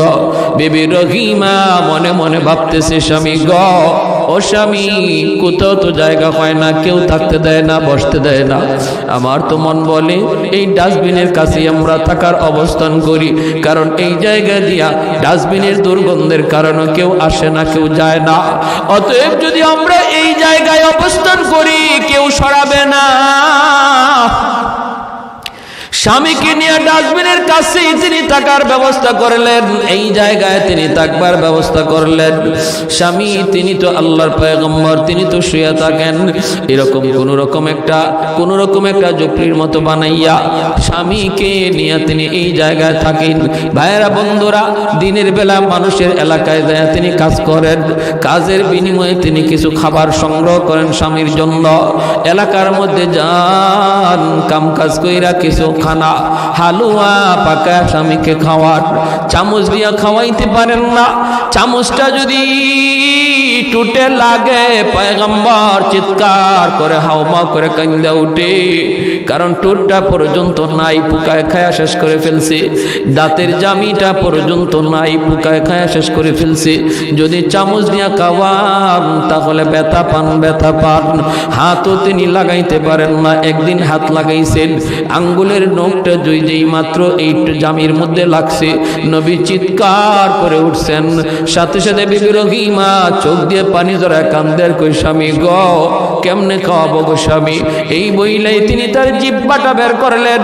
বিবি রহিমা জিহ্বাটাকে তিনি বের কইরা জিহ্বাটার মধ্যে হালুয়া লইয়া এই জিহ্বারে চামচ বানাইয়া স্বামীর মুখের ভিতরে হালুয়া ঢুকাইয়া দেন। ও আমার মা বোনেরা, একটু খেয়াল করে শুনো, স্বামীর খেদমত কাকে বলে গো মা? কেমনে আল্লাহকে রাজি করা যায়, কেমনে আল্লাহরে খুশি করা হয়? নিজের জিহ্বাটারে চামচ বানাইয়া এই জিহ্বা দিয়া হালুয়া স্বামীর মুখের ভিতরে ঢুকান। একদিন জিহ্বার মধ্যে একটা পোকায় কামড় মারছে। হঠাৎ করে বিবি রহিমা চিৎকার দিয়া যন্ত্রণায় মাটিতে পড়ে গেছেন। আর তিনি ডাক দিয়া কান্দেন আর বলেন, স্বামী গো একটা পোকার কামড় আমি সইতে পারলাম না। এতগুলি পোকার কামড় আপনি কেমনে সইতেছেন গো স্বামী? কেমন করে আপনি সইতেছেন, কেমন করে সইতেছেন? বাইরে 13টা বৎসর এইভাবে চলে গেল, এই ডাস্টবিনের পাশেই 13টা বৎসর হয়ে গেল।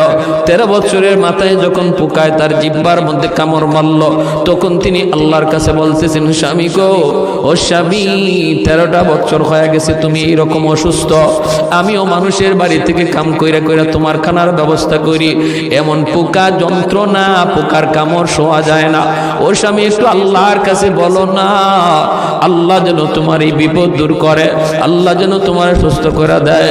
এই কথা বলা মাত্রই আইয়ুব আলাইহিস সালাম কয়, না গো বিবি, আমি এমন কথা আল্লাহর কাছে বলতে পারবো না। কারণ হলো আল্লাহ যদি আমাকে জিজ্ঞেস করে, আইয়ুব 70 বছর পর্যন্ত আমি আল্লাহ তোমার সুস্থ রাখলাম, অসুস্থ হইছো মাত্র 13 বছর, এখনো তো 70 বছরের সমানে সমানে হয় নাই, এখনই বুঝি তুমি অস্থির হয়ে গেছো। কি জবাব দিব গো রহিমা, কি জবাব দিব? 70 বছর যদি হয় তারপরে আল্লাহর কাছে বলবো, মালিক সুস্থতা আর অসুস্থতা সমানে সমানে হইছে, আল্লাহ তুমি আমাকে এখন সুস্থ করে দাও। 70 বছরের আগে আমি আল্লাহকে বলতে পারবো না। একবার গেলেন মানুষের বাড়িতে, কাম নাই কাম নাই, পান না। স্বামীর জন্য কেমন করে তিনি খানার ব্যবস্থা করবেন, শেষ দিয়ে দিচ্ছি, বেশি না, আর মাত্র 2 মিনিট। একজন মহিলার বাড়িতে গেলেন, ইহুদি মহিলা, যা বলেন, চাচি একটু খানার ব্যবস্থা আসেনি? মহিলায় কয়, না না কিছুই নাই, দেওয়ার মতো কিছুই নাই। আল্লাহর বান্দি বিবি রহিমা কয়, চাচি গো আমার স্বামী একজন আল্লাহর পয়গম্বর অসুস্থ, কুষ্ঠ রোগী, তার সারা শরীর পচে গেছে, আমি তার জন্য একটু খানার ব্যবস্থা করি গো চাচি, একটু খানা দাও, নতুবা কোনো কাম আসেনি আমার কাম দাও। ইহুদি মহিলা কয়, না আমার বাড়িতে কোনো কাম কাজ কিছুই নাই, কিছুই নাই, দেওয়ার মতো কিছুই নাই, তুমি চলে যাও, কাজ কাজ দেওয়ার মতো কিছুই নাই। তিনি বলেন, চাচি তাহলে একটু দেও না, হালুয়া একটু পাকাইছো, দিলে তো আমার স্বামীরে খাওয়াইতে পারি। মহিলায় কয়, দিতে পারি, বদলা লাগবে। কয়, বদলা দেওয়ার তো কিছুই নাই। ইহুদি মহিলা কয়, তোমার চুলটা অনেক লম্বা, একটু চুল যদি তুমি আমার কাইটা দাও তাহলে তোমাকে বিনিময়ে দিতে পারি। আল্লাহর পয়গম্বর সাইয়্যিদুনা আইয়ুব আলাইহিস সালাম তিনি তো ওই জায়গায় চুপড়ির মধ্যে আল্লাহ আল্লাহ জিকির করে। ভাইরা বন্ধুরা, এইদিকে বিবি তিনি বলতেছে, না গো চাচি চুল দেওয়া যাবে না, আমার চুলটা লম্বা হলো, এই চুলটাকে আমার স্বামী লাঠি বানাইয়া বসা থেকে তিনি দাঁড়ায়। আমার স্বামী চুল ধরে ধরে দাঁড়ায়, চুলটা আমি দিতে পারবো না। ইহুদি মহিলা কয়, তাহলে ভাগো, আমার কাছে কিছু নাই। বাধ্য হয়ে তিনি কিছু চুল দিয়া দিলেন। এইদিকে ইবলিস সুযোগ পাওয়া গেছে। ইবলিস আল্লাহর পয়গম্বর সাইয়্যিদুনা আইয়ুব আলাইহিস সালামের কাছে মানুষের বেশ ধরে আইসা বলতেছে, নবী গো, জানেন না আপনার বিবি রহিমা কেমনে আপনার জন্য খানার ব্যবস্থা করে? বলে কেমনে? কয় আমাদের এলাকাতে যায়, চুরি কইরা কইরা আপনার জন্য খানা নিয়ে আসি। আল্লাহর পয়গম্বর সাইয়্যিদুনা আইয়ুব কয়, অসম্ভব, এটা হতেই পারে না, আমার বিবি নবী পরিবারের মেয়ে, এটা করতেই পারে না, জান যাবে তবুও চুরি করবে না। কয় যদি বিশ্বাস না হয় আসার পরে তার চুলটা দেখেন, আজকে চুরি করতে যায় এক জায়গায় ধরা পড়ে গেছে, এজন্য তার চুল কাইটা দিছে। নাউজুবিল্লাহ। আইয়ুব আলাইহিস সালাম কয় যদি এমনই হয় তাহলে তারে আমি 80টা দুর্রা মারব। তিনি আসছেন, আসার পরে তাকাইছেন, তাকাইয়া দেখেন চুল কাটা। তখন তো বুঝছেন তুমি তাহলে চুরি করে আমার জন্য খানা আনো নাকি? বলে আল্লাহর নবী গো, খোদার কসম আমি এমনটা করি নাই, আমি এমনটা করি নাই। তাহলে কে বলছে? মানুষের সুরত ধরে একজন আসছিল, সে তো ইবলিস। জিবরাইল আলাইহিস সালাম এক নবী গো, ও ইবলিস, আপনার স্ত্রীর ব্যাপারে সন্দেহ করবেন না, সে যা বলছে এটাই সত্য। তাহলে কসম পুরা করবেন কেমনে? 80টা কঞ্চি হাতে নিয়ে একবার স্ত্রীর গায়ে আঘাত দিয়া দেন, কসম পুরা হয়ে যাবে। ওই অবস্থায় আল্লাহ পাক রব্বুল আলামিন জিবরাইলকে পাঠাইছে, জিবরাইল যাও তো আমার আইয়ুবকে যে সালাম দাও। জিবরাইল আমিন এসে সালাম দিছে। নবী সালামের জবাব দিতে একটু দেরি হয়ে গেছে। জিবরাইল আলামিন কয়, নবী গো, আপনি যদি সালামের জবাব দিতে দেরি করেন উম্মতে করব কি, উম্মতে করব কি? তখন আইয়ুব আলাইহিস সালাম কয়, ভাই জিবরাইল, আমি জবাব সাথে সাথেই দিতে চাইছিলাম, কিন্তু ওই মুহূর্তে আমার জিহ্বার মধ্যে একটা পোকা মাত্র উঠছে খানা খাওয়ার জন্য। আমি চিন্তা করলাম যদি আমি এখন জিহ্বাটা নাড়া দেই জবাব দিতে যাইয়া পোকাটা মাটির পড়ে যাবে। হাসরের মাঠে যদি পোকা আল্লাহর কাছে বিচার দেয়, আল্লাহ পাঠাইছিলা তোমার নবীর কাছে খানার জন্য, আমারে খাইতে দেয় নাই, মাটিতে ফালাইয়া দিছে, এই ডরে আমি সাথে সাথে জবাব দেই নাই। পোকাটা যখন আমার জিহ্বা থেকে সরছে তখন আমি সালামের জবাব দিছি। আল্লাহ কয়, জিবরাইল কেমন জবাব পাইছো? আল্লাহ এই জমিনে এত সুন্দর জবাব আল্লাহ আমি জিবরাইলের মনে পড়ে না আর কেউ দেয়। আল্লাহ তুমি রহম করো তোমার নবীর উপর। আল্লাহ কয়, তাহলে আমার নবীরে কও হাঁটু দিয়ে নিজের পা দিয়ে যেন মাটিতে আঘাত করে, পায়ের গোড়ালি দিয়ে যেন আঘাত করে। জিবরাইল কয়, নবী গো, পায়ের গোড়ালি দিয়ে আঘাত করেন। বলে আমার তো গোড়ালিই নেই। বলে যা আছে তা দিয়ে আঘাত করেন। আঘাত করতেই জমজমের পানির মতো পানি উঠতে শুরু হলো। আল্লাহ বলতেছে, জিবরাইল বলো আমার পয়গম্বরকে এই পানিটা যেন খায়, এই পানিটা যেন শরীরে লাগায়। খাওয়া মাত্র আর শরীরে মুসা মাত্রই সমস্ত পোকা ঝরঝরাইয়া পড়ে গেছে। 18 বৎসর পর, কয় বৎসর পর? কি বুঝে? এই ধরনের অসুস্থ যদি আল্লাহ আমরা 3 দিন বিছানায় রাখে, আমাদেরকে খুঁজেই পাওয়া যাইব না, ঠিক না? খুঁজেই পাওয়া যাইব না, কি অবস্থা হবে? এরপরে আল্লাহ পাক রব্বুল আলামিন কয়, যাও। তিনি সুস্থ হইয়া, পরিপূর্ণ সুস্থ হইয়া বসে রয়েছেন। বিবি রহিমা তিনি তখন এলাকায় ছিলেন, তিনি আসছেন খাবার লইয়া, আইয়া দেখেন জায়গার মধ্যে স্বামী নাই। কোথায় গেল আমার স্বামী? পাশে একজন সুন্দর সুঠাম দেহের যুবক বসা, হাউমাউ করতেছেন। আমি আমার স্বামী কোথায়? বাগে খেয়ে ফেললো নাকি? দৌড়ায় গেছেন আইয়ুব আলাইহিস সালাম। তিনি তো 25 বছরের এখন পূর্ণ যুবক, আল্লাহ তারে বানায় দিছে। সুন্দর সুঠাম দেখের পূর্ণ যুবক পিছনে যায় দাঁড়ায় বলতেছেন, ও যুবক, এখানে আমার একজন স্বামী ছিল, স্বামীরে তুমি দেখছো নি? আইয়ুব আলাইহিস সালাম চেহারাটা ওই দিকে রাইখা বলেন, স্বামীর চেহারা দেখলে তুমি চিনবানি? বলে চিনব। কেমনে চিনবা? যৌবনের চেহারা মনে আসেনি? কয় মনে আছে। যেই মাত্র আইয়ুব আলাইহিস সালাম চেহারাটা ঘুরাইছেন, সাথে সাথে বিবি রহিমা আল্লাহু আকবার কই আল্লাহর শুকরিয়া আদায় করে স্বামীরে জড়ায় ধরছেন। আল্লাহ সমস্ত নিয়ামত আবার ফিরাই দিছে, যা নিছিল আল্লাহ সব ফিরাই দিছে। কোন কোন তাফসীরি কিতাবে লিখছেন, এরপরে এই পরীক্ষায় পাশ করার পর সাইয়্যিদুনা আইয়ুব আলাইহিস সালাম যদি কোথাও হাইটা যাইতেন, তার পিছন দিয়া স্বর্ণের বৃষ্টি পড়ত। এত নিয়ামত আল্লাহ আবার ফিরাই দিছিলেন। কখন? যখন বিপদে পড়ে সবর করছেন। আমরাও যদি বিপদে পড়ে সবর করি, আল্লাহ বলে বাশশিরিস সাবিরিন, জানায়া দাও তাদের জন্য জান্নাতের সুসংবাদ। শুধু তা না, দুনিয়া তো আল্লাহ যা হারাইছি হারানোর চেয়ে আল্লাহ আরো বেশি ফিরাইয়া দিবে যদি আমরা বিপদে পইরা, সমস্যায় পইরা আল্লাহর উপর সবর করতে পারি। কে সবর করে? সবরের আলামত হলো বিপদে পইরাও সে মসজিদে যায়, বিপদে পইরাও আল্লাহকে ডাকে। সুস্থ থাকা অবস্থায়, সুখে থাকা অবস্থায় যেভাবে আল্লাহরে ডাকছে, বিপদে পইরাও একই রকম আল্লাহকে ডাকে, বরং আরো আল্লাহকে ডাকা বাড়ায়া দিছে, তখন আল্লাহ তার উপর খুশি হয়ে যায়। তাহলে আমরা শীতের দিনে মসজিদে গিয়ে নামাজ পড়া কষ্ট, ফজরের নামাজ পড়া খুব কষ্ট, অজু করা খুব কষ্ট। এই কষ্টটা যদি আমরা স্বীকার করি তাহলে আল্লাহ পাক রব্বুল আলামিন এই ধৈর্যের পরীক্ষায় আমরা পাশ করলাম। ঠিক কিনা জোরে কোন? পাশ করলাম। কারা কারা এই অবস্থার মধ্যেও সুখে দুঃখে সর্বদা আল্লাহকে ডাকবো? একটু হাত উঠে আল্লাহকে দেখান। আল্লাহ তুমি প্রতিটা হাতকে কবুল